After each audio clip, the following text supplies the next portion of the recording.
Unit 7 के most important question है जो परीक्षा उपयोगी है।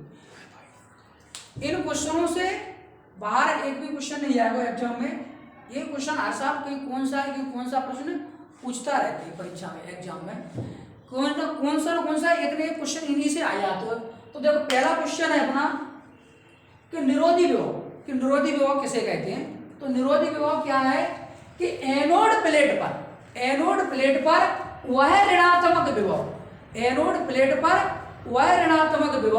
जिस पर प्रकाश विद्युत धारा का मान शून्य हो जाता है निरोधी विभव कहलाता है। एनोड प्लेट पर वह ऋणात्मक विभव जिस पर प्रकाश विद्युत धारा का मान शून्य हो जाता है निरोधी विभव कहलाता है। एनोड प्लेट पर वह ऋणात्मक विभव जिस पर प्रकाश विद्युत धारा का मान शून्य हो जाता है निरोधी विभव कहलाता है। एनोड प्लेट पर वह ऋणात्मक विभव जिस पर प्रकाश विद्युत धारा का मान शून्य हो जाता है निरोधी विभव कहलाता है। अच्छा क्वेश्चन। दूसरा क्वेश्चन है तापानिक उत्सर्जन। तापानिक मतलब कोई वस्तु को गर्म करें, यानी कोई धातु है और धातु को गर्म करें और गर्म करने से उसकी सतह से जो इलेक्ट्रॉन बाहर निकलेंगे उसे अपन क्या बोलेंगे, तापानिक उत्सर्जन। तो देखो किसी धातु को गर्म करने से उसकी सतह से इलेक्ट्रॉन बाहर निकलने की प्रक्रिया को तापानिक उत्सर्जन कहते हैं। कोई धातु है और धातु को गर्म करेंगे और गर्म करने के दौरान वहां से क्या निकलेंगे, इलेक्ट्रॉन, और जो इलेक्ट्रॉन निकलेंगे तो उसे अपन क्या कहेंगे, तापानिक उत्सर्जन, क्योंकि वो तपाने के कारण निकल रहे हैं। जैसे धातु को तपाए रहे हैं और उससे इलेक्ट्रॉन बाहर निकल रहे हैं। तो किसी धातु को गर्म करने से उसकी सतह से इलेक्ट्रॉन बाहर निकलने की प्रक्रिया को तापानिक उत्सर्जन कहते हैं।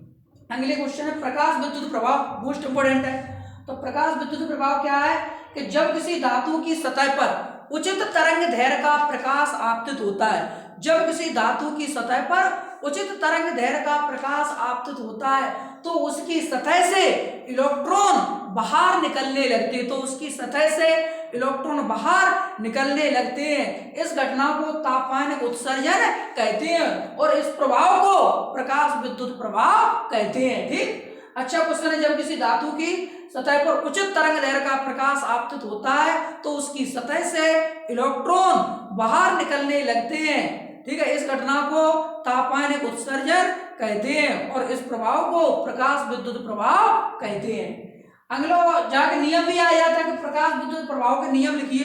तो कोई दो नियम यहाँ समझा दे रहे। तो पहला नियम है कि धातु की सतह पर प्रकाश के गिरते ही उसकी सतह से इलेक्ट्रॉन उत्सर्जित होने लगते हैं। जैसे ही प्रकाश गिरेगा धातु की सतह पर और वैसे ही उसकी सतह से इलेक्ट्रॉन बाहर निकलने लगेंगे। दूसरा पॉइंट है उत्सर्जित इलेक्ट्रॉनों की संख्या आपतित प्रकाश की तीव्रता के समानुपाती होती है। जितनी अधिक तीव्रता का प्रकाश धातु की सतह पर आपतित होगा उतनी ही अधिक इलेक्ट्रॉन उससे उत्सर्जित होंगे। अगर प्रकाश कम तीव्रता को तो उससे इलेक्ट्रॉन कम निकलेंगे, प्रकाश अधिक तीव्रता को तो इलेक्ट्रॉन उससे ज्यादा निकलेंगे। तो समानुपाती होता है। अगली हेडिंग है कारफलन। कारफलन यह है कि किसी धातु से प्रकाश विद्युत उत्सर्जन के लिए एक न्यूनतम ऊर्जा की आवश्यकता होती है और इस न्यूनतम ऊर्जा को अपन क्या बोलते हैं, कारफलन। जैसे कोई धातु है और वह कम से कम ऊर्जा हुए और उससे बाद का हुए इलेक्ट्रॉन उत्सर्जित हो जाए उसे अपन क्या बोलेंगे, कारफलन।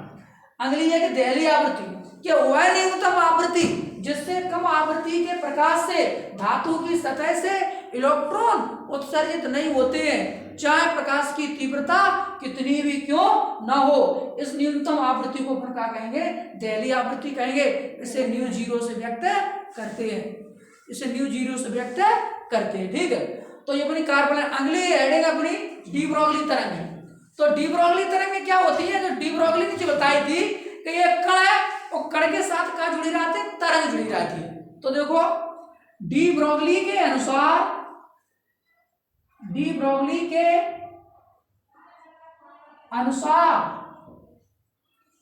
प्रत्येक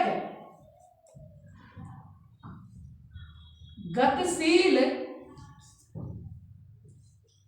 कण के साथ एक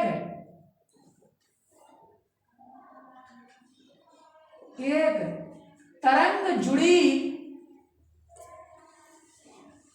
रहती है इसे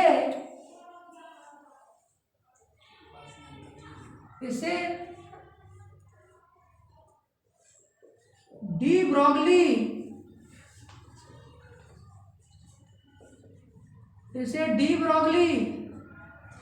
तरंगे कहती है। डी ब्रोगली लिखी गई कि प्रत्येक गतिशील कण के साथ एक तरंग जुड़ी रहती है, इसे डी ब्रोगली तरंगे कहते हैं। यदि एक कण है और कण से कोई जुड़ी है, तरंग जुड़ी है, ये तो कण है और कण से क्या जुड़ी है, तरंग, और इसका नाम हो गया डी ब्रोगली। डी ब्रोगली के अनुसार प्रत्येक गतिशील कण के साथ एक तरंग जुड़ी रहती है, इसे डी ब्रोगली तरंगे कहते हैं। और इसे द्रव तरंग भी कहते हैं और इसे डी ब्रोगली का तरंग सिद्धांत भी कहते हैं। एक ही परिभाषा सबकी, डी ब्रोगली तरंग, द्रव तरंग और डी ब्रोगली का तरंग सिद्धांत। इनका तरंग समीकरण ये होता है लैम्डा बराबर एच अपॉन एम बी, जहाँ एच का हो तो पिलांक नियतांक होता है और एम का हो तो कण का द्रव्यमान होता है, बी का हो तो वेग, लैम्डा का होते तरंग है। तो डी ब्रोगली का तरंग समीकरण ये, ठीक है। अगली एक हेडिंग है प्रकाश की फोटोन प्रकृति। प्रकाश की फोटोन प्रकृति। तो प्रकाश की फोटोन प्रकृति यह कि प्रकाश ऊर्जा के छोटे छोटे बंडलों से मिलकर बना है और प्रत्येक बंडल को फोटोन कहते हैं। तो फोटोन की ऊर्जा होती है E बराबर एच न्यू। देखो प्रकाश ऊर्जा के छोटे छोटे बंडलों से मिलकर बना है, प्रत्येक बंडल को फोटोन कहते हैं। प्रत्येक बंडल को फोटोन कहते हैं। तब फोटोन की ऊर्जा E बराबर रहेगा एच न्यू, जहां H बराबर होगा पिलांक नियतांक। क्या मान होता है 6.67 टू की पावर -34 जूल इंटू सेकेंड।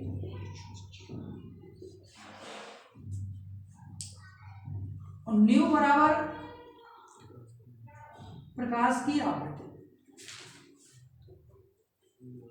और ई क्या है, ऊर्जा। एक क्वेश्चन और छोटो सो, प्रकाश की द्वितीय प्रकृति को कुछ सरल है कि प्रकाश कहीं न्यूटन के कण के सिद्धांत का पालन करता है और कहीं हाइगन के तरंग सिद्धांत का पालन करता है। अतः प्रकाश दो तरह का व्यवहार दर्शाता है, उसे प्रकाश की द्वितीय प्रकृति कहते हैं। इन क्वेश्चनों से ही कोई ना कोई क्वेश्चन हर साल एग्जाम में आया था। ज्यादातर यही से मिल जाए तुम्हें, निरोधी विभव, तापमान उत्सर्जन, प्रकाश विद्युत प्रभाव, कार्यफलन, दहलीय आवृत्ति, यहीं तो मिल जाएगा क्वेश्चन। कोई भी परीक्षा हुए इंटर की और कौन सी साल की, ठीक है, तो हर परीक्षा में क्वेश्चन आ जाए।